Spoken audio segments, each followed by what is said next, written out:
ব্যক্তি থেকে পরিবার, সমাজ থেকে রাষ্ট্র, দেশ থেকে বিশ্ব সবকিছুর চালিকায় রাজনীতি। তাই রাজনীতির নিয়ে রাজকাহন সাথে আছেন নিবেদন করছে জিপিএইচ ইস্পাত। বিদেশি কেউ বিএনপিকে ক্ষমতায় বসাবে না মন্তব্য করে দলটির নেতারা বলেছেন, নিজের পায়ে ভর করে পরবর্তীতে আন্দোলন করা হবে। ডোনাল্ডোর ঢাকা সফরে বিএনপির কিছু যায় আসে না জানিয়ে তারা দাবি করেছেন, সরকারের সব ধরনের ষড়যন্ত্র মোকাবেলায় প্রস্তুতি নেওয়া হয়েছে।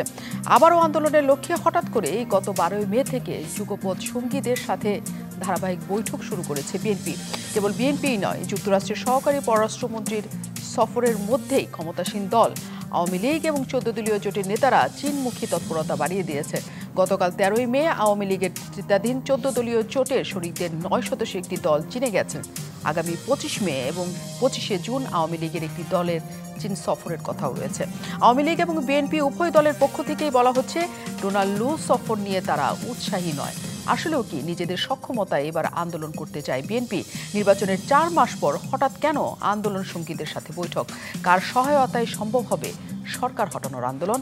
এসব নিয়ে আলোচনায় আজ রাজকাহন স্টুডিওতে আছেন বাংলাদেশ আওয়ামী লীগের সাবেক সংসদ সদস্য ব্যারিস্টার সেলিম আলতাফ জর্জ, আছেন বিএনপির মানবাধিকার কমিটি এবং মিডিয়া সেলের সদস্য ফারজানা শারমিন পুতুল, এবং আছেন আমাদের সাথে জাতীয় পার্টির সাবেক সংসদ সদস্য এবং অতিরিক্ত মহাসচিব ব্যারিস্টার শামীম হায়দার পাটোয়ারি।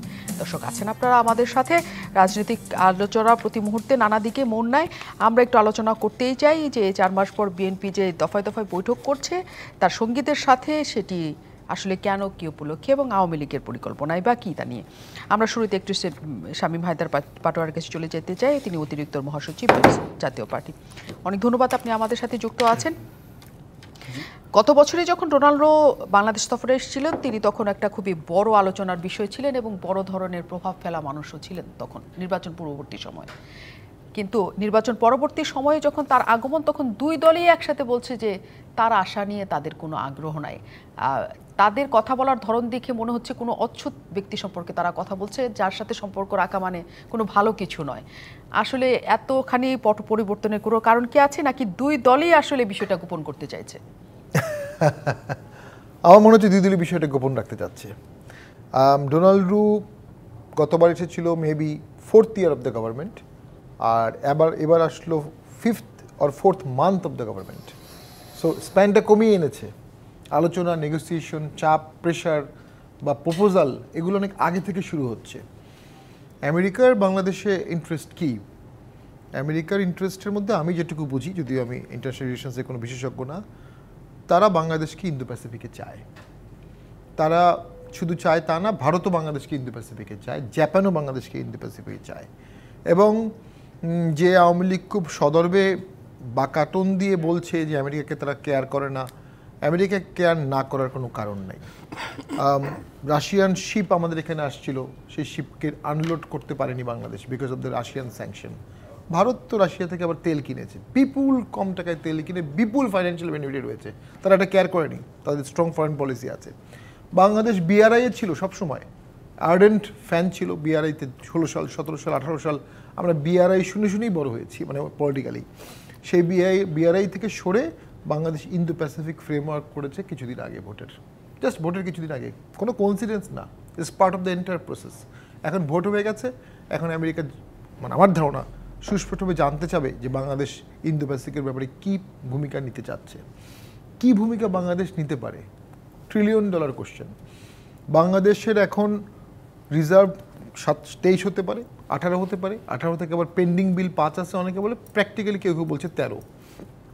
এবং চায়না যদি এখন 5-6 বিলিয়ন না দেয়, বাংলাদেশের অর্থনীতি এখান থেকে রিভাইভ করবে, এটার কোনো ইন্ডিকেশন কোনো অর্থনীতি দিতে পারেনি। বলছে এরকম চলবে, স্লো প্রসেসে ফল হবে অথবা শার্প ফল হবে। অ্যান্ড দেন 24 সালের পর কিছুদিনের মধ্যে চাইনিজ লোনের আরও কিছু ইনস্টলমেন্ট যোগ হবে। সেগুলো যোগ হলে অর্থনীতি তীব্র ধাক্কা খাবে। সেখান থেকে চায়না কিছু ফান্ড না দিলে, চায়না কিছু লোন রিশিডিউল না করলে, পুনরায় লোন না দিলে, আপনি ওই লোনের টাকায় ঘি খাওয়ার বাংলাদেশের হবে না। লোনের টাকায় লোন পরিশোধ করতে হবে এখন বাংলাদেশকে, লোন নিয়ে লোন পরিশোধ করতে হবে, কারণ আপনার সমস্ত প্রজেক্টগুলো বেশিরভাগই ফাইন্যান্সিয়ালি আনপ্রোডাক্টিভ খাতে চলে গেছে। তো সেই চায়না টাকা না দিলে বাংলাদেশের অর্থনীতি অ্যাপারেন্টলি টিকবে না। সেই চায়না কেন টাকা দেবে যখন আপনি ইন্দো প্যাসিফিকে যাবেন? Simple question. চায়নার সাথে তো আমরা দেখছি এখন সক্ষতার সম্পর্কটা অনেক বাড়ানো হচ্ছে। হ্যাঁ, সক্ষতা আপনি যতই বাড়ান, আপনি যখন ইন্দো প্যাসিফিকে যাবেন, আমার ধারণা for China it's a non negotiable process. For Bangladesh, for America, America বাংলাদেশে একটা একতরফা সরকারের 7 জনকে স্যাংশন দিয়েছে, এরপরে তারা স্যাংশন প্রসেসে যায় নাই। তাদের হাতে অসংখ্য অস্ত্র আছে, অসংখ্য অস্ত্র, দৃশ্যমান অদৃশ্য, অর্থনীতিতে চাপ ফেলা, অনেক কিছু আছে। এরপরে অস্ত্রগুলো কেন দেয়নি? ওই ইন্দো প্যাসিফিকের ইনফর্মাল ফর্মাল আশ্বাস থেকেই দেয়নি। যখন ইন্দো প্যাসিফিক হবে না, তখন তারা সেই প্রসেসটাকে রিভাইভ ন্যাচারালি করবে। And then again another question, যখন চাইনিজ ফান্ড আসবে বা চাইনিজ ইনভেস্টমেন্ট হবে, ইন্ডিয়াও তো এটাকে একটা সাসপিশনের চোখে দেখতে পারে। সো সেদিক থেকে আমি মনে করি আমেরিকা বাংলাদেশ সরকারের জন্য বা আওয়ামী লীগের জন্য, সরকার বলতে বলবো আওয়ামী লীগের জন্য, আওয়ামী লীগ সরকারের জন্য এই মুহূর্তে চায়না এবং আমেরিকাকে একসাথে খুশি রাখা ইম্পসিবল হয়ে যাচ্ছে আস্তে আস্তে। এটা অনেক দূর পর্যন্ত চুইংগামের মতো টেনে আনা হয়েছে, এটা সরকারের ডিপ্লোম্যাটিক সাফল্য, কিন্তু এটা হয়তো বা এখন ডেড এন্ডে চলে যাচ্ছে। তার মানে যতখানি বলা হচ্ছে এবং আমরা বক্তব্য যা কিছু দেখছি তার আড়ালে অনেক অনেক গল্প আছে যেগুলো হয়তো প্রকাশ্য হচ্ছে না, এবং আসলেও যুক্তরাষ্ট্রকে এড়িয়ে যেয়ে অনেক কিছু করার সম্ভব কিনা সেটা নিশ্চয়ই আমরা আওয়ামী লীগের প্রতিনিধির কাছ থেকে শুনতে পাবো, যদিও তারা খুবই বড় গলে করে সবসময় বলে যে তাদের ছাড়াই সবসময় চলবে, এবং দৃশ্য তো আমরা কথাবার্তার বাইরেও তা দেখতে পাই। কাজে সেটা কতখানি করা যাবে আমরা নিশ্চয়ই ব্যারিস্টার সেলিম আলতাফ জর্জের কাছে জানবো, কিন্তু তার আগে আমি ফারজানা শারমিন পুতুলের কাছে যাই। অনেক ধন্যবাদ, আপনি আমাদের সাথে যুক্ত আছেন। নিজের পায়ে ভর করেই এবার আসলে বিএনপি আন্দোলন করতে যায়, আজকের বক্তব্য। এর আগে কি অন্যের পায়ে ভর করে আন্দোলনের কোনো সুযোগ ছিল বা করেছেন আপনারা এমন? এবার শব্দটা বোধহয় এখানে যুক্ত ছিল কিনা, না মানে বলা হচ্ছে যে হ্যাঁ এবার বিএনপি নিজের পায়ে ভর করে আন্দোলন করতে চায়। হ্যাঁ, বিএনপি এবার আন্দোলন করতে চায় নিজের পায়ে ভর করে। আসলে আমার মনে হয় না যে মন্তব্যটা এরকম ছিল। বিএনপি আন্দোলন করেছে নিজের পায়ে ভর করে, এবং সব থেকে বড় শক্তি যেটা জনগণ, তাদের উপরে ভর করে শুরু থেকেই তারা আন্দোলন করে আসছে। আমরা জনগণের শক্তি নিয়েই মাঠে আছি, ভবিষ্যতে সেটা নিয়েই থাকব। এখানে এবার বা এর আগে এই ধরনের কোনো কম্প্যারিজনের কোনো আসলে অবকাশ নেই আমরা যেটা মনে করি। এবং আন্দোলনটা এটা একটা চলমান প্রক্রিয়া, এবং আন্দোলন মানেই যে শুধু মারামারি হানাহানি এগুলো না। আমরা সবসময় বলে এসেছি যে আমাদের আন্দোলন অহিংস আন্দোলন, এবং আমরা এই অহিংস আন্দোলনটাই কিন্তু শুরু থেকে যেভাবে প্রসেস করার কথা আমরা সেভাবেই প্রসেস করছি, সেভাবেই আগাচ্ছি। আমাদের আন্দোলনের যে এজেন্ডাগুলো ছিল সেই এজেন্ডা থেকে আমরা এক পাও সরিনি। আমাদের উপরে এই আন্দোলন থেকে সরার জন্য এমন কোনো নির্যাতন অত্যাচার নেই যেটা করা হয়নি আমাদের উপরে, আমাদের নেতাকর্মীদের উপরে, আমাদের সমর্থকদের উপরে, পরিবার পরিজনদের উপরে। তারপরেও কিন্তু আমরা আমাদের আন্দোলনের যে আমাদের মূল লক্ষ্য, যে বাংলাদেশটাকে তার স্টেক হোল্ডারদের হাতে ফিরিয়ে দেওয়া, বাংলাদেশের জনগণকে তাদের সব থেকে বড় অধিকার যেটা ভোটাধিকার, এটা তাদের কাছে ফিরিয়ে দেওয়া। সো আমরা আমাদের আন্দোলনে আছি, এবং এই অধিকার সুনিশ্চিত করা না পর্যন্ত আমরা এখানে থাকব। এটা একেবারে আমাদের স্ট্র্যাটেজি, এটা আমাদের পলিসিটাও এটা। তো সেখানে আসলে নিজের পায়ে দাঁড়ানো ছাড়া তো এটার কোন পথে হতে পারে? হ্যাঁ, অনেক ধরনের কথা আছে, অনেক ধরনের ন্যারেটিভ তৈরি করে বিভিন্ন দলরা, সরকার পক্ষরা। তো সেটা আসলে তারা তাদের মন গড়া ন্যারেটিভস, এবং এটা কোনোভাবেই এটার কোনো সত্যতা নেই।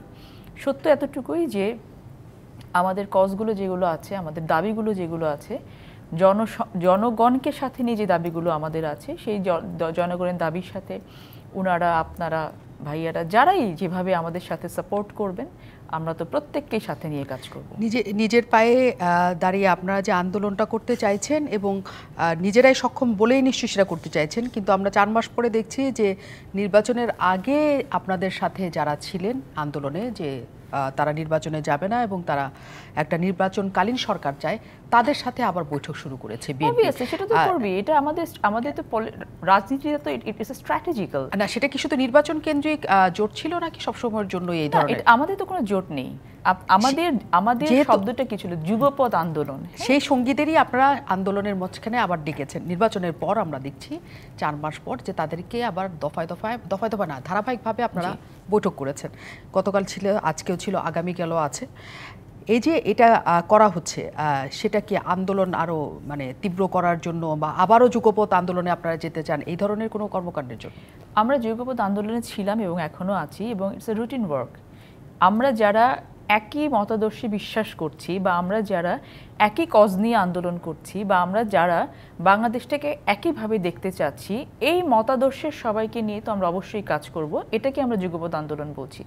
অনেক দিন থেকে এটা চলে আসছে এবং এখন যে প্রতিদিন আমাদের যে প্রত্যেকের সাথে ইন্টারাকশনগুলো হচ্ছে, তাদের সাথে মত বিনিময় যেগুলো হচ্ছে, এগুলো সেটা আমাদের রুটিন ওয়ার্কেরই একটা অংশ হিসেবে। এবং অবশ্যই এটার আলটিমেট উদ্দেশ্য হচ্ছে যে আমরা যেটা চাই, যেটা বলেছি যে আমাদের আন্দোলনটাকে সফল করার জন্য আমাদের যা যা করতে হয় অহিংস পথে আমরা তা করার জন্য আমাদের সাথে যারা থাকবে তাদেরকে নিয়ে আমরা আসলে পথ চলবো। তার মানে নিজের পায়ে ভর করে আন্দোলন যেটা, মানে আপনাদের যারা সঙ্গী ছিলেন তাদেরকেও সঙ্গে নেওয়াটাও আপনারা নিজের পায়েই ভাবছেন।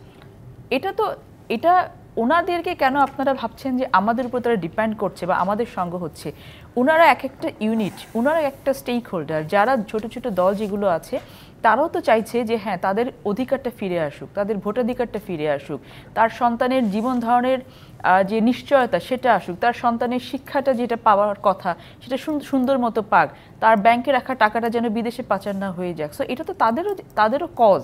সো তারা আমাদের উপর ডিপেন্ডেন্ট না, আমরা একসাথে পথ চলছি এবং এই একসাথে পথ চলাটাকে আমরা কাউকে ছোট করে দেখছি না।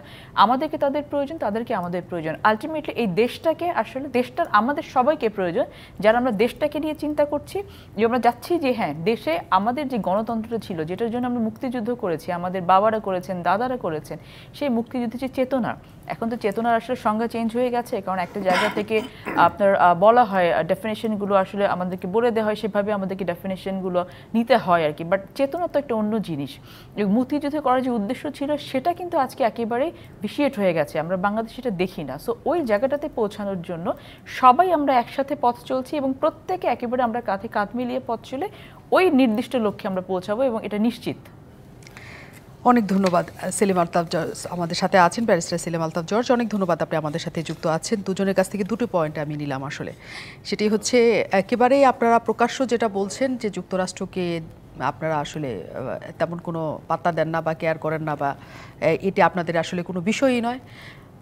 আবার অন্যদিকে যে কথাটা হচ্ছে বিএনপি তাদের মতো করে নতুন করে আন্দোলন শুরু করার জন্য তাদের সঙ্গীদের সাথে বৈঠক শুরু করেছে। দুই জায়গা থেকে আসলে আওয়ামী লীগ কীভাবে কাউকে কেয়ার করে না এমন? ধন্যবাদ আপনাকে। আমার দুজন সহ যারা দেখছি তাদেরকে শুভেচ্ছা জানাচ্ছি। অফকোর্স আমেরিকা তো একটা বিশ্বের ভেতরে অন্যতম শক্তিধর দেশ এবং তারা তাদের মতো করে প্রত্যেকটা দেশে তারা তাদের বায়োলেটারাল যে সমস্ত রিলেশনসগুলো আছে সেইগুলো তাদের মতো করে চালানোর চেষ্টা করে। বাংলাদেশও এর ব্যতিক্রম নয়। তারা বাংলাদেশের সাথে আমাদের সাথে যে যোগাযোগ আছে, যে বাণিজ্য পারস্পরিক পর্যায়ে আমাদের ভিতরে হয়, সেইগুলো সহযোগিতা আরও কী করে বাড়ানো যায়, কিভাবে আরও আমাদের রিলেশনসগুলোকে স্ট্রেনদেন করা যেতে পারে, কিংবা যদি কোথাও কোনো ছোটোখাটো ভুল বুঝাবুঝি হয়ে থাকে সেইগুলো কীভাবে ওভারকাম হতে পারে, সেসব নিয়ে কিন্তু প্রতিনিয়তই আলোচনা চলছে।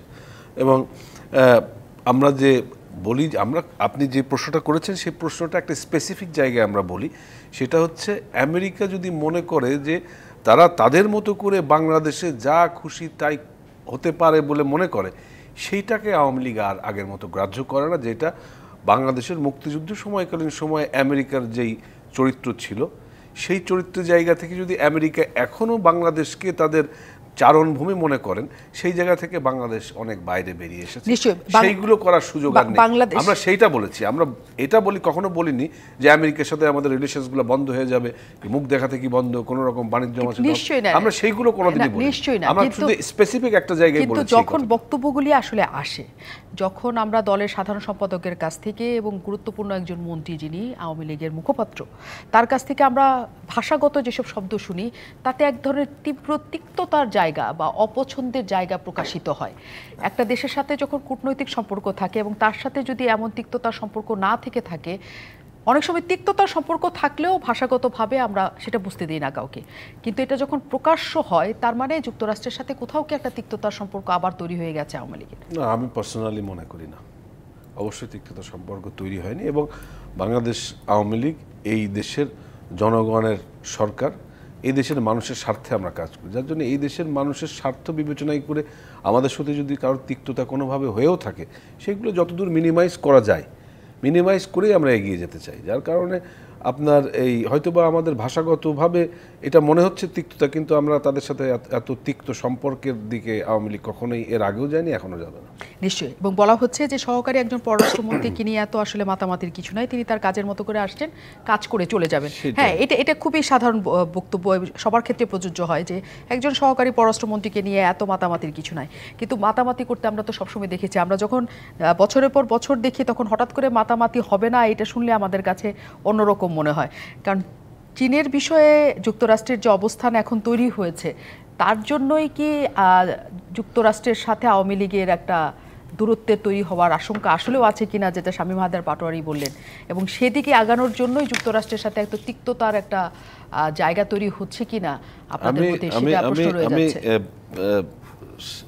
মিস্টার পাটোয়ারির একটা কথার সাথে সংযুক্ত করি, আমিও ইন্টারন্যাশনাল রিলেশনস এক্সপার্ট না, তবে আমার মনে হয় আমাদের দেশের অভ্যন্তরীণ যে বিষয়গুলো আছে এইগুলোকে স্মুথলি চালানোর ক্ষেত্রে আমাদের তো অবশ্যই নিজস্ব কিছু পলিসি আছে। সেই পলিসির ক্ষেত্রে কখন কোন দেশের সাথে আমাদের কতটা রিলেশন থাকতে হবে, কোথায় আমাদের কিছুটা কমতি হতে হবে, সেইগুলো কিন্তু সম্পূর্ণভাবে আমাদের একটা ইন্টারনাল ইস্যু। এইগুলো সবসময় পাবলিক হবেও না, আর আমরা আলোচনা করে এইগুলো বেরও করতে পারবো না। তো যেহেতু এইটা সম্পূর্ণভাবেই আমাদের নিজস্ব আভ্যন্তরীণ কিছু ব্যবস্থা, সেই ব্যবস্থার ভেতর দিয়ে কখনো আমরা এই ব্লকে, কখনো আর একটা ব্লকে, বিভিন্ন জায়গায় নিজেদের সুবিধার কারণে আমরা বিভিন্ন সময় বিভিন্ন জায়গায় যেয়ে থাকি। But this is not permanent. এটা এই সমস্ত সম্পর্কগুলো কিন্তু পার্মানেন্ট না, এটা আপনার সবসময় একটা মুভিং অবস্থায় থাকে। কখন যখন যার সাথে যেভাবে সম্পর্কটা বিল্ড আপ করে আমরা আমাদের মতো করে এগিয়ে যেতে পারি, হয়তো বা সেই কারণে এটা হতে পারে, এবং হতে পারে। এবং এই যে বড় ধরনের ডান বামের টানাপোড়েন আছে, এর মধ্যেই যখন আমরা নিশ্চিন্ত একটা জায়গায় যে 4 মাস মাত্র নতুন সরকারের হয়েছে, তার মধ্যে বিএনপি নতুন করে তাদের সঙ্গীদের যে টানছেন এবং তারা একটা আন্দোলনের পরিকল্পনা করছে। আমরা আসবো এটা জানার জন্য যে 4 মাসের মাথায় আসলে আন্দোলনটা কোথায় কেমন করে নিয়ে যেতে চায় এবং নিজ পায়ে দাঁড়িয়ে আন্দোলন আসলে কেমন করে বিএনপি সফল হবে সেটাও জানতে আমরা বিরতির পর ফিরব। অনেক ধন্যবাদ দর্শক আমাদের সাথে থাকার জন্য। আমাদের সাথে অতিথিরা আছেন ব্যারিস্টার শামীম হায়দার পাটোয়ারির কাছে যেতে চাই। ব্যারিস্টার শামীম হায়দার পাটোয়ারি, অনেকগুলি কারণে সরকার এক ধরনের চাপে আছে, বিশেষ করে অর্থনৈতিক বিষয়ে। বাইরের থেকে চাপ না আসলেও ভেতর থেকে যে চাপটা তৈরি হচ্ছে তার একটা বড় ধরনের চাপ। সেই চাপটাকে বিএনপি কাজে লাগাতে চাইছে, আবার কাজে লাগাতে পারছেও না এক ধরনের, কারণ জনগণ আসলে এই ব্যাপারটা নিয়ে খুব মাঠে নামতে চায় এমন না, তারা সাফার করছে কিন্তু মাঠে নামতে চায়। কিন্তু বিএনপি তাদের জায়গায় এখনো পর্যন্ত আন্দোলনের জন্য পরিকল্পনা করে যাচ্ছে। যে পরিস্থিতিতে সেই পরিস্থিতিতে বিএনপি যে কাজটা এখন করতে চাচ্ছে তাদের সঙ্গীতের নিয়ে বৈঠক টুঠক করে, আসলে সম্ভব যে এই সময়ে কোনো আন্দোলন জমিয়ে তোলা, নাকি সেটা আমাদের অর্থনীতিকে আরও বেশি একটা চাপে ফেলে দেবে? বিএনপি অনেকদিন ক্ষমতার বাইরে, আর বাংলাদেশে প্রশাসন, পুলিশ, আধা সামরিক বাহিনী, আওয়ামী লীগ এবং সরকার এক পৃষ্ঠে এক হয়ে গেছে, এর মধ্যে কোনো পার্থক্য নয় এই মুহূর্তে। স্বাধীন দেশে যখন এই জিনিসগুলো এক হয়ে যায়, তার বিরুদ্ধে আন্দোলন সফল হয়েছে এমন কোনো নজির আছে বলে আমি মনে করি না। সেক্ষেত্রে অনলি হোপ থাকে দেয়ার ইজ ইলেকশন, অ্যান্ড ইলেকশনের মাধ্যমে পট পরিবর্তন। সেইটার হোপ বিএনপির এই মুহূর্তে নাই আপাত দৃষ্টিতে। যেমন পাকিস্তানে কিন্তু ইলেকশনের মাধ্যমে পট পরিবর্তন হয়, কেয়ারটেকার গভর্নমেন্ট আছে। আমি ক্যাটাগরির ফ্যান না, কিন্তু পাকিস্তানের মতো একটা জরাজীর্ণ অর্থনীতি, জরাজীর্ণ গণতন্ত্র, জরাজীর্ণ কণ্টকাকীর্ণ রাজনীতিতেও মাঝে মধ্যে দেখা যায় ভোট হয় 60-70 ভোট হয়ে যাচ্ছে, একটা দল 100 ভোট পাচ্ছে, একটা দল 120 পাচ্ছে। বাংলাদেশে কি হয়, একটু আগে এটা নিয়ে আমি কথা বলছিলাম যে বাংলাদেশে যে কোনো ফরম্যাটেই হোক, এবার 350 জন এমপির মধ্যে 335 জন এমপি হচ্ছে একটি দলের, মোরাললেস পার্সেন্টেজে 94 পয়েন্ট সামথিং। একটা দল থেকে 94 পয়েন্ট সামথিং % এমপি এই মুহূর্তে সংসদে বসছে। আগের অনেক ইলেকশন ডিফেক্টিভ হতে পারে, আপনি বলতে পারেন 88, 86, 15, কোনো বাড়ি তো মনে হয় এত পরিমাণ এমপি একটা দল থেকে আসেনি। That itself prove the fault within the Democratic system এই দেশের। এখন আমেরিকা সেখানে ক্ষুব্ধ হচ্ছে, কারণ তারা দেখছে এটা একদলীয় হয়ে যাচ্ছে। একদলীয় হলে ইতিহাস বলে যে যেসব দেশে একদলীয় টাইরান গভর্নমেন্ট তৈরি হচ্ছে, তারা রাশিয়া চায়নাপন্থী হয়ে গেছে কমিউনিস্ট পার্টি বানানোর কারণে। তো সেটাকে তারা একটা চেক দিতে চায়। দেন আসেন বিএনপিকে তো আওয়ামী লীগ দাঁড়াতে দেয়নি, কখনো দাঁড়াতে পারছে না, কিন্তু 27 অক্টোবর পর্যন্ত বিএনপি মাঠে ব্যাপক শক্তি দেখাতে পেরেছে, জনসমাগম।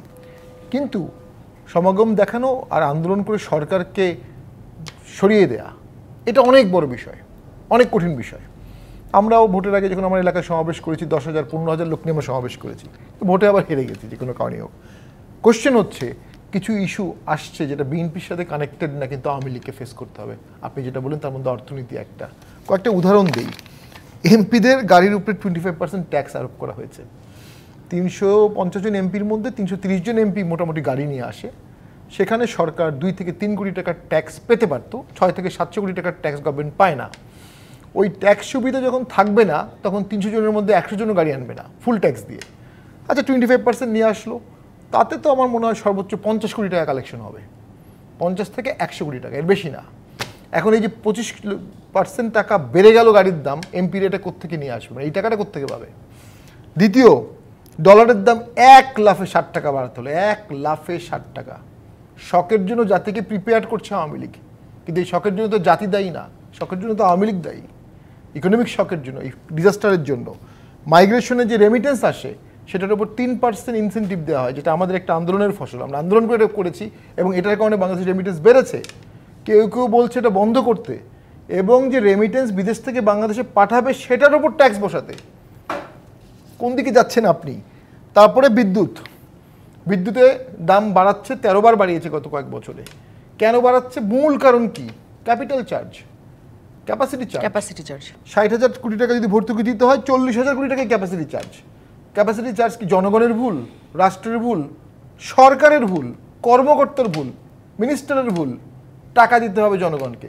ক্যাপাসিটি চার্জ যদি আপনি বাদ দিতেন তাহলে এত টাকা বিদ্যুৎ বাড়াতে হতো। কিন্তু এই সব কিছু যখন জনগণের গায়ে লাগছে, কিন্তু জনগণ কিন্তু কোনো আন্দোলনে নাই। তারা কিন্তু, আমি সেই প্রশ্ন করেছি যে বিএনপি যা চাইছে সেটি আসলে হবে কিনা, এই মুহূর্তে হওয়ার সম্ভাবনার জায়গা আপনি দেখেন কিনা? আমি মনে করি বাংলাদেশে যতগুলো আন্দোলন হয়েছে সেগুলো কখনোই শুধু জনগণ দিয়ে হয়েছে এমনটা না। জনগণের সাথে বেশ কিছু এক্স ফ্যাক্টর যখন যুক্ত হয় তখনই আন্দোলনটা বেগবান হয়। 88 সালে ব্যাপক আন্দোলন হয়েছে, এরশাদ স্যার কিন্তু পদত্যাগ করেনি। 90 সালে তার থেকে লেসার আন্দোলনে এরশাদ স্যার পদত্যাগ করেছে। সেই এক্স ফ্যাক্টরগুলো কি এটা বলা মুশকিল। তবে অবশ্যই ইকোনমিটা কোনোভাবেই সামাল দিতে পারার আমি লক্ষণ দেখছি, যদিও আমি অর্থনীতিবিদ না। গেইন এ বিষয়ে আমার কথা বলা মানে না, আমি শুনে বলছি, পড়ে বলছি সেকেন্ডারি সোর্স থেকে। আবার আমি মনে করি ডেফিনেটলি সরকার ইকোনমি নিয়ে বড় মাত্রায় বিপদে পড়তে যাচ্ছে। তার মানে ওই বিপদটা অন্য জায়গা থেকে আসছে। ফারজানা শারমিন পুতুলের কাছে যাই আমি। বিএনপি আসলে আন্দোলন করে সরকার হটানোর যে পরিকল্পনা করছে সেটা 15 বছরের পুরনো পরিকল্পনা। হেন কোনো পদ্ধতি নাই এর মধ্যে বিএনপি প্রয়োগ করে নাই। সকল কিছু মানে জনসভা থেকে শুরু করে, মানববন্ধন থেকে শুরু করে লিফলেট বিতরণ পর্যন্ত। আমি ঠিক জানি না যে সরকার হটনের জন্য লিফলেট বিতরণ এই দেশের ইতিহাসে লিফলেট বিতরণ করে সরকার হটানো গিয়েছে কিনা, কিন্তু আপনারা সেটাও করেছেন শেষ পর্যন্ত। কিন্তু এমন কি নতুন করে আপনাদের কাছে নতুন এনার্জি দিয়েছে যদি বলতে চাই, যে কারণে আপনারা মনে করেন 4 মাস পরেই আবার একটা আন্দোলন করে সরকারের কাছে দাবি আদায় করা যায়? ধন্যবাদ আপা, it's a very vital question. আমি চেষ্টা করব আপনাকে স্যাটিসফাই করার। ধন্যবাদ। আচ্ছা, বিএনপি এনার্জিটা ওই একই জায়গায় ফিরতে হয়। এনার্জিটা হচ্ছে জনগণ। আপনি দেখেছেন যে পুরো বিশ্ব দেখেছে, দেশ দেখেছে 7ই জানুয়ারির নির্বাচনে আমরা যেটা চেয়েছি, আপনি যে লিফলেট বিলির কথা যেটা বলছেন, যে প্রত্যেক আন্দোলনের প্রত্যেকটা ইউনিট কিন্তু খুব ইম্পর্ট্যান্ট। লিফলেট বিলিটার পেছনে আমাদের তাত্ত্বিক যে ইম্প্যাক্টটা হওয়ার কথা সেটা কি ছিল? মানুষের কাছে পৌঁছানো, মানুষের কাছে দাবিগুলো পৌঁছানো, মানুষের কাছে কোনটা দেশের জন্য ক্ষতি হচ্ছে সেটা পৌঁছানো। সেটা হচ্ছে আমাদের একটা মাধ্যম, যে লিফলেট বিলি। সেভাবে আমরা জনগণের কাছে পৌঁছেছি এবং 7ই জানুয়ারির নির্বাচনে কিন্তু পুরো বাংলাদেশ আমাদের এই দাবির সাথে সাড়া দিয়েছে।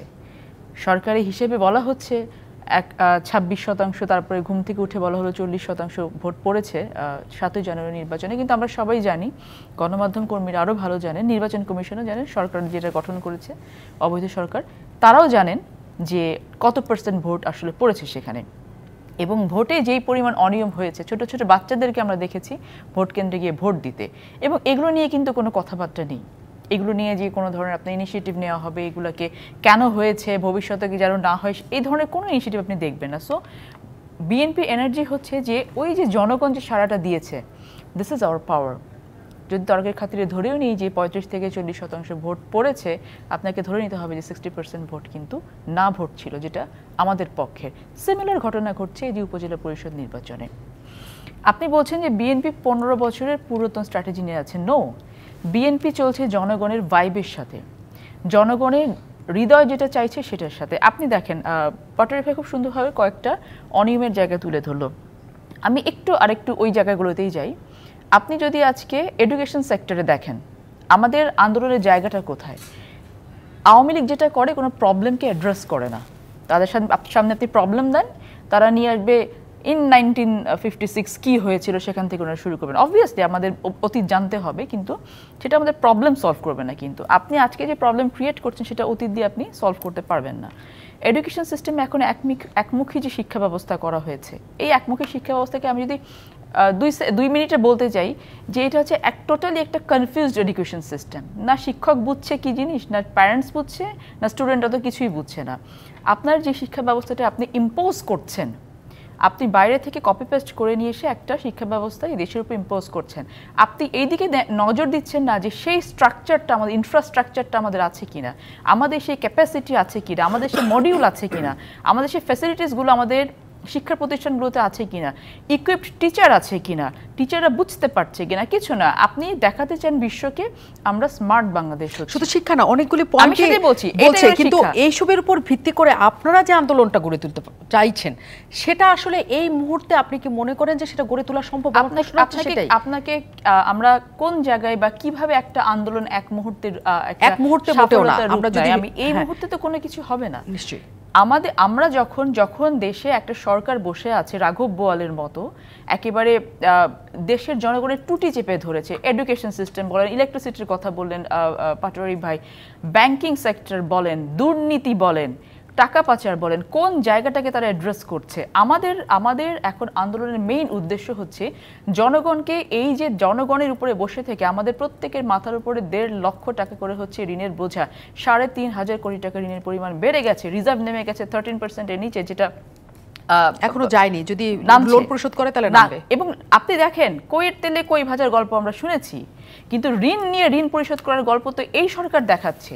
আপনি আজকে যে ঋণের বেড়া জেলে আটকাচ্ছেন, এখান থেকে তো গভর্নমেন্ট তো থাকবে না, গভর্নমেন্ট একটা সময় চলে যাবে, গভর্নমেন্ট চেঞ্জ হবে, কিন্তু দেশের উপরে যে ঋণের বোঝা আপনি চাপাচ্ছেন। আমাদের আন্দোলনের জায়গাটা ওখানেই, যে জনগণকে এই বিষয়গুলো নিয়ে আরো বেশি এডুকেট করা। আপনি একটা কথা খুব ভুল বলেছেন যে জনগণ আন্দোলনে নেই। জনগণ নিরস্ত্র আপা, জনগণ কিভাবে আন্দোলনে আসবে? আপনি প্রশাসন যন্ত্র নিয়ে বসে আছেন, আপনি পুলিশ বাহিনী নিয়ে বসে আছেন, আপনি জুডিশিয়ারি নিয়ে বসে আছেন। নিরস্ত্র জনগণ যারা ঠিকমতো খেতে পড়তে পারছে না, তারা কি করে আন্দোলনের মাঠে আসবে? বাংলাদেশের মানুষের সবচেয়ে বড় অস্ত্র হচ্ছে তার সাহস। এই দেশের মানুষ কোনোদিন কোনো অস্ত্র নিয়ে মাঠে নামে নাই। তাদেরকে কোনো পুলিশ, আর্মি, পাকিস্তান কেউ কখনো দমাইতে পারে নাই। তারা যখন চায়, এটা হচ্ছে আমাদের, এটাই হচ্ছে বাংলাদেশের জনগণের শক্তি। তাহলে আপনি কিভাবে মনে করছেন যে এই দেশের জনগণ যখন তারা একটা শাক, একটা ডিম, মুরগি কিনে খেতে পারছে না, তারা ভেতরে এটা নিয়ে অবশ্যই রাগান্বিত হচ্ছে? আমরা সবাই পাচ্ছি। যখন তাকে ইলেকট্রিসিটি বিল পরিশোধ করতে গিয়ে দেখতে হচ্ছে যে ভূতরে ইলেকট্রিসিটি বিল, তখন তার কি অবস্থা হচ্ছে? যখন সে ব্যাংকে টাকা রাখছে, পরের দিন সকালে উঠে দেখছে যে কি আমার টাকাগুলো চলে যাচ্ছে। অবশ্যই প্রত্যেকটা ক্ষেত্রে তারা কি রাগান্বিত হচ্ছে? অবশ্যই হচ্ছে, প্রতিটা ক্ষেত্রেই তাদের কষ্ট হচ্ছে, তাদের অভিযোগ জমা হচ্ছে। আপনি বলছেন তারা কেন রাস্তায় নামছে না? রাগ কষ্ট জমা হয়েছে, কিন্তু সেই রাগ কষ্ট কি এমন যে আমি সরকারকে নামিয়ে ফেলতে চাই? আমি এই উত্তর নিতে আমি আপনার কাছে আসবো। শুধু আমি একটু ব্যারিস্টার সেলিম আলতাফ জর্জের কাছে যাই। যত অভিযোগ রাজনৈতিক দলগুলোর কাছে জমেছে, তা শুধু তাদের অভিযোগ নয়, তারা আসলে জনগণের কাছ থেকেই অনেক কিছু নেয়। এই পয়েন্টগুলো জনগণেরই পয়েন্ট। জনগণ নামে না, তাদের হয়তো অন্য কোনো কারণ আছে, অন্য কোনো বিষয় আছে। সংকট সমাধানে আওয়ামী লীগ কাজ করে না, যে অভিযোগের কথাটা বলা হয়, সেটা কি আসলে ঠিক কিনা? অনেক লম্বা বিস্তর আলোচনা হয়েছে, আমি হয়তো অত সময় পাবো না ছোট ছোট করে বলি। বিশেষ করে টাকা পাচার, দুর্নীতি, এগুলোর কথা বলা হচ্ছে। হ্যাঁ, এগুলো যদি এমন কোনো ব্যক্তি কিংবা গোষ্ঠী তারা যদি আওয়ামী লীগকে দোষারোপ করে, তো আওয়ামী লীগ সেই দোষারোপের কথা শুনতে প্রস্তুত আছে। কিন্তু যদি কেউ এই দোষারোপ করে যিনি এই একই দোষে এর আগে অভিযুক্ত হয়েছেন, বাংলাদেশে বেগম খালেদা জিয়া একমাত্র প্রধানমন্ত্রী যিনি কালো টাকা সাদা করেছেন। বাংলাদেশের ইতিহাসে এমনটা আর হয় নাই। লজ্জা শরমের মাথাকে উনি কালো টাকা সাদা করেছিলেন, এবং ওনার সন্তান টাকা পাচার করেছেন, সেই পাচার করা টাকা বাংলাদেশে আনা হয়েছে। তো যখন নিজেই আমি চোরের ওস্তাদ, তখন আর একজনকে আমি এটা ব্লেম করতে পারবো না। আর বাংলাদেশ আওয়ামী লীগের ক্ষেত্রে যেটা হয়েছে, আমরা বারবার বলছি যে এই টাকা পাচার এটা একটা খুবই সফিস্টিকেটেড ক্রাইম। আমরা এটাকে ডিটেক্ট করার চেষ্টা করছি, এবং যাদেরটা ডিটেক্ট হচ্ছে তাদের কিন্তু শাস্তি দেওয়া হচ্ছে। যাদের টাকা পাচার হয়েছে এবং যারা ধরা পড়েছে তাদের শাস্তি দেওয়া হচ্ছে, কিন্তু আপনি দেখে থাকবেন যে টাকাগুলো আনা যে কত কষ্টকর এবং কত কঠিন, সেই জায়গাতে আমাদেরকে এখন আসতে হবে। আমি এই জন্য বারবার এই আলোচনা আসলে বলি যে আমাদেরকে আসতে হবে যে আমাদের ফাইন্যান্সিয়াল সিস্টেমকেই ডেভেলপ করতে হবে। যতক্ষণ আমরা এটা ডেভেলপ করতে না পারবো ততক্ষণ আমরা এই গত 10 বছর আগেও আলোচনা করেছি, এখনো করছি, আগামী 20 বছর কিন্তু পরে সেই দায়টা তো আপনাদের উপর পড়ে, সেই দায়টা আমাদের উপর বর্তায়। হ্যাঁ। আমি বলছি যে সেই জায়গা থেকে আপনারা গণমাধ্যম সহ অন্যান্য যারা ইকোনমিক্যাল এক্সপার্টসরা আছেন তারা যদি গুরুত্বপূর্ণ মতামত রাখেন এই বিষয়ে, আমার মনে হয় এখন সময় এসেছে আমাদের ওই দিকে যাবার। কেননা পাচার হয়ে যাবার পরে আলোচনা, তারপরে কেউ ধরা পড়বে কেউ ধরা পড়বে না, এটা আসলে আমাদের এখন সংস্কৃতির ভিতরে পড়ে গেছে। এই জায়গা থেকে বেরোয় আসার জন্য আমাদের একটা সিস্টেম ডেভেলপ করতে হবে। হ্যাঁ, বলছেন এটা আমাদের দায়, অবশ্যই এটা আমাদের দায়, সেই দায়টাকে মাথায় নিয়ে আমরা কাজ করছি। কিন্তু মাথায় নিয়ে আপনি বলছেন যে শাস্তি দেওয়া হয়, আসলে কি আমরা এরকম বড় ধরনের কোনো শাস্তি দেখেছি কিনা সেলিম আলতার জর্জ আমরা ঠিক জানি না। বড় বড় ব্যবসায়িক কোম্পানিগুলিকে যখন দেখি আমরা, বাইরে বড় বড় তাদের প্রতিষ্ঠান তৈরি হয়েছে, তারা সিঙ্গাপুরের মতো জায়গায় শীর্ষ ধনী হিসেবে তৈরি হচ্ছে, সেসব কি আমরা আসলে শাস্তি দিতে পারি? That's the problem. আমরা সেইগুলোকে অবশ্যই অ্যাড্রেস করছি এবং অ্যাড্রেস করে এই সমস্ত টাকা পাচার যাতে বন্ধ করা যায়, একদমই বন্ধ করা যায়, সেই দিকে আমরা কাজ করে চলেছি। আপনি আপনার আরো প্রশ্ন, জনগণের শক্তি একটা কথা ছিল, আমি সেই কথাটা একটু বলি। সেটা হচ্ছে অবশ্যই বিএনপি জনগণের শক্তির উপরেই তাদের আন্দোলন পরিচালনা করে আসছে অব্যাহতভাবে এবং অনাগত কাল ধরে করবে, সেটা আমরাও আশা করি। এখন সেই জায়গা থেকে ওনারা গত 7 জানুয়ারি নির্বাচনের আগে বলেছিলেন যে দেশের 18 কোটি মানুষ তাদের সাথে আছে এবং তারা নির্বাচনকে প্রতিহত করবে। তো পরে দেখা গেল কি, নির্বাচনও হয়ে গেল, দেশের 18 কোটি মানুষ ওনাদের সাথে বলেছিলেন, পরে দেখা গেল কেউ নাই। একইভাবে কিছুদিন পরে আমরা বলতে শুনলাম যে ভারতীয় পণ্য বর্জন করতে হবে, 16 কোটি মানুষ তাদের সাথে আছে। 3 দিন পরে দেখা গেল কেউ নাই। তো ওনারা এই ভ্রান্তির ভেতরেই আছেন যে দেশের 16 কোটি মানুষ ওনাদের সাথে আছেন এবং পরের দিনই সরকার পতন করবে এবং এখনো পর্যন্ত দেশের পরিস্থিতি সেই জায়গাতে নেই। আর একটা প্রশ্ন আপনি বলছেন যে প্রবলেম অ্যাড্রেস করা এবং সেটাকে এইটা নিয়ে আমি আসবো, আমি এই আলাপটা একটু করতে চাই। অবশ্যই আমি আপনার কাছ থেকে আমি পয়েন্ট লিখে রাখছি, আমি বিরতির পরে এই আলাপটা করতেই হয়। অনেক ধন্যবাদ দর্শক আমাদের সাথে থাকার জন্য। অল্প সময়ের মধ্যে আমরা একটু কথা বলে নিতে চাই ব্যারিস্টার শামীম হায়দার পাটোয়ারি। এখানে ব্যারিস্টার সেলিম আলতাফ জর্জ বলছিলেন যে রাষ্ট্র পরিচালনায় জনগণের স্বার্থে এমন অনেক কিছু করা হয় যেটা আসলে প্রকাশ্য হয় না সবসময়, সেটা রাষ্ট্র এবং জনগণের ভালোর জন্যই করা হয়ে থাকে। যা পরিস্থিতি এখন, সেটি কি আসলেও শেষ পর্যন্ত সবার জন্য ভালো হবে কিনা? আওয়ামী লীগ দীর্ঘ সময় ক্ষমতায় আছে, বড় বড় ব্রিজ কালভার্ট করেছে, পদ্মা সেতু করেছে, বড় বড় রাস্তা করেছে, ইউলুপ করেছে, এক্সপ্রেসওয়ে করেছে, মেট্রো রেল করেছে, এগুলো তো জনগণের স্বার্থেই। যেটা প্রবলেম হয়ে গেছে, ব্যাংক ব্যবস্থাটা নষ্ট হয়ে গেছে, টাকা ডিভ্যালুয়েশন হয়ে গেল, ডেমোক্রেসি অবশ্যই কোশ্চেনেবল, এটা নিয়ে কোনো সন্দেহ করার কোনো কারণ নাই। এবং এর কারণে বাংলাদেশে অনেক স্টেক হোল্ডার মাথা গলানোর সুযোগ পাচ্ছে। আপনি যখন দুর্বল গভর্নমেন্ট থাকবে, দুর্বল ডেমোক্রেসি থাকবে, দুর্বল ইকোনমি থাকবে। আমেরিকাকে তো 27 অক্টোবর পর্যন্ত আওয়ামী লীগ সব জায়গায় অ্যাক্সেস দিতে বাধ্য হয়েছে। পিটার হাস যেখানে দেখা করতে চেয়েছে আমরা দেখেছি, পার্টি অফিসে গেছে ফুল নিয়ে দাঁড়িয়ে, সব কিছু 27 অক্টোবর পর্যন্ত। 28 অক্টোবর বিএনপি যখন মিটিংটা করলো অ্যান্ড মিটিংটা পণ্ড হয়ে গেল, তারপর থেকে আমরা আমেরিকান একটা চেঞ্জ দেখেছি। এটা অবশ্যই পার্মানেন্ট চেঞ্জ হওয়ার কোনো কারণ নাই যতটুকু আমরা বুঝি। কিন্তু জনগণের স্বার্থ কোনটা? জনগণের স্বার্থ মানে কি আমি যেটা মনে করবো সেটা জনগণের স্বার্থ, না একটা প্রসেসের মধ্যে দিয়ে যেটা সিদ্ধান্ত হবে? এই প্রসেসটাই তো পার্লামেন্ট, এই প্রসেসটাই ডেমোক্রেসি, এই প্রসেসটাই ভোট। আপনার 100% বোনাফাইড ইন্টেনশন আছে, তারপরে ভুল হয়ে যেতে পারে। এই ভুল ঠেকানোর জন্যই এতগুলো সেফটি নেট। ক্যাপাসিটি চার্জ একটা ভুল, আওয়ামী লীগকে স্বীকার করতে হবে। কিন্তু এটা সবসময়ের জন্য অবশ্যই ব্যারিস্টার শামীম হায়দার পাটোয়ারি দীর্ঘদিন ক্ষমতায় থাকার পরে কিছু কিছু ভুল জমতে থাকে। সেটা আসলে কত বড় ভুল বা আসলেও সেটা জনগণ ভুল হিসাবে দেখে কতখানি যে আমি সরকার চাই না, সেটাও কিন্তু একটা প্রশ্নের মধ্যে শেষ পর্যন্ত রয়ে যায়। আওয়ামী লীগ একটা অ্যাডভান্টেজ আছে যে এদেশের মানুষ রক্ত দিচ্ছে না, এই তো আপনার প্রশ্ন। রক্ত দিচ্ছে না এটা না, জনগণের অসন্তুষ্টির জায়গা যতখানি, সেখানে যতখানি বিস্ফোরণ হওয়ার কথা জনগণের তরফ থেকে সেটি নাই। আপনার কথাটা আমি পার্টলি একমত। জনগণ চাল পাচ্ছে, জনগণ ত্রাণ পাচ্ছে, জনগণ 10 কেজি করে চাল প্রায় 70,000 লোক আমার আসনে একসময় পেত, এখনও পাবে। এর মাধ্যমে একটা কন্টেইনমেন্ট আছে। কিন্তু আপনি কি পুলিশের সক্ষমতা অনেক বাড়াননি? 10 বছর 20 বছর আগে পুলিশের সক্ষমতা কি ছিল, এখন কি আছে আমি জানি না। পুলিশের কাছে তো মনে হয় নিশ্চয়ই হেলিকপ্টার আছে। সেই সক্ষমতার জায়গা অনেকখানি বেড়েওছে, কাজে সেটা কার স্বার্থে লাগছে সেটা একটা বড় প্রশ্ন, নিশ্চয়ই ওই তর্ক আমরা আরেকদিন করি। ব্যারিস্টার ফারজানা শারমিন পুতুলের কাছে একটু যেতে চাই। আপনারা যে আন্দোলন নিয়ে আছেন বলছেন সেটা ধারাবাহিক প্রক্রিয়া, কিন্তু সামনে আসলে কোথায় যেতে চান যদি ছোট্ট করে বলতেন। আমাদের উদ্দেশ্য একটাই, আমাদের ভোটাধিকার আমাদেরকে ফিরে নিয়ে আসতে হবে, এটা। কিন্তু একটা জিনিস আমি একটু আপনাকে বলতে চাই আপা, যেটা আপনি বলছিলেন যে অনেক দিন ধরে ক্ষমতায় থাকলে এটার কিছু কিছু ডিমেরিটস আছে, বিষয়টা আসলে সেটা না। আপনি মানে সেলিম ভাই কিন্তু খুব টেকনিক্যালি অ্যাভয়েড করে গেলেন যে অ্যাড্রেস করার ইস্যুটা। আপনি চাপিয়ে দিচ্ছেন, আপনি বলছেন জনগণের ভেতরে সেই স্ফুলিঙ্গটা দেখতে পাচ্ছেন না, জনগণ কথা বলতে পারছে না, জনগণ স্ফুলিঙ্গ কোত্থেকে নিয়ে আসবে? প্রত্যেকের তো জীবনের ভয়টা আছে। আমি কেন আমার জীবনটা দেবো? আমার তো ঘর সংসার আছে, আমার তো বাচ্চা কাচ্চা আছে। সো আমি কেন কি পাবো আমি জীবনটা দিয়ে? তো এমনিতেই তো সড়কে জীবন চলে যায়, এমনিতেই তো ক্রসফায়ারে জীবন চলে যায়, এমনিতেই তো গুম হয়ে যায়, আবার কথা বলতে গিয়ে কি করব? স্ফুলিঙ্গ হওয়ার জন্য স্পেস লাগে। একটা গণতান্ত্রিক রাষ্ট্র আপনি যে কথাটা বলছেন সেটাও হয়তো লাগে যে আমি কি পাবো, আমি পরবর্তীতে আর কি পাওয়ার আছে আমার, না সেটা পাওয়া আছে আমার। সেটা যদি আপনি এখন ওভাবে এটাকে ইন্টারপ্রেট করতে চান, আপনি করতে পারেন, কারণ এই ধরনের ইন্টারপ্রিটেশন করার জন্য একটা গোষ্ঠী কিন্তু আছে। আমার কথা হচ্ছে, আপনি ব্যাংকিং সেক্টরকে ধ্বংস করলেন, করে নিয়ে আপনি এটাকে ইম্পোজ করছেন একটা রুগ্ন ব্যাংকে, একটা সবল ব্যাংকের সাথে নিজের জন্য। ক্যাপাসিটি আছে কিনা আপনি দেখছেন না। আপনি আজকে ন্যূনতম একটা কথা বলেন, মশা মারতে পারছেন না, মোরাললেস। এই ডিটেইল বক্তব্য আমরা অন্য জায়গায় যাই। 500 কোটি সময় দিলে তার 1 মিনিট চলে যাবে। আমি আপনার প্রশ্নটা বুঝতে পেরেছি।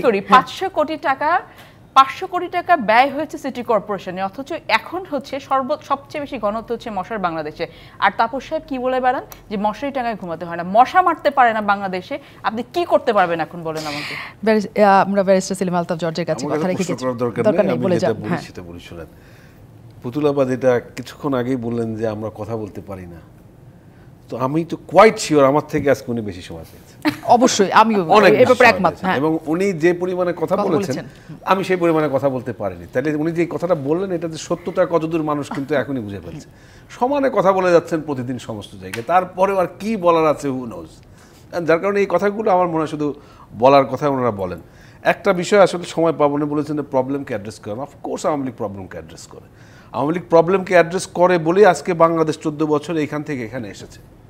আমি এর আগে বহুবার বলেছি, বাংলাদেশের যে সমস্ত বিষয়গুলো মানুষের জীবনের সাথে সরাসরি সম্পৃক্ত, স্পেশালি মানুষের আয় রোজগার, ভাত কাপড়, কর্মসংস্থান, শিক্ষা, স্বাস্থ্য, বিদ্যুৎ, রেল, রাস্তা, সড়ক সহ সমস্ত কিছু, এইগুলো আওয়ামী লীগ তার 15 বছরে কি করেছে, বিএনপি তাদের সময়কালে 23 বছর সময়কালে কি করেছে, তার তুলনামূলক পার্থক্য দিয়ে ব্যাখ্যা আজ পর্যন্ত বিএনপির কোনো নেতা তাদের আন্দোলনে বা কোনোখানে বলে নাই। কারণ আমি জানি এবং ওনারাও জানেন আওয়ামী লীগের যে মনুমেন্টাল সাকসেস, এই সাকসেসের কাছে ওনাদের সময়কালীন যে রাজনীতিক সরকার পরিচালনা, সেখানে যদি আপনি মাপকাঠিতে মাপতে যান তাহলে আমার মনে হয় আওয়ামী লীগ যদি 80 পায় ওনার 20 পাবে নিশ্চয়ই। এবার আর একটা আমি জায়গায় বলি, উনি প্রবলেমের কথা বলেছি যে প্রবলেমটা কি হয়েছে, সময় পাবো? আর পাবেন না। ওকে, নেক্সট আরেকদিন আমরা নিশ্চয়ই কথা বলতে পারবো। দেখা হবে রাজকাহনে।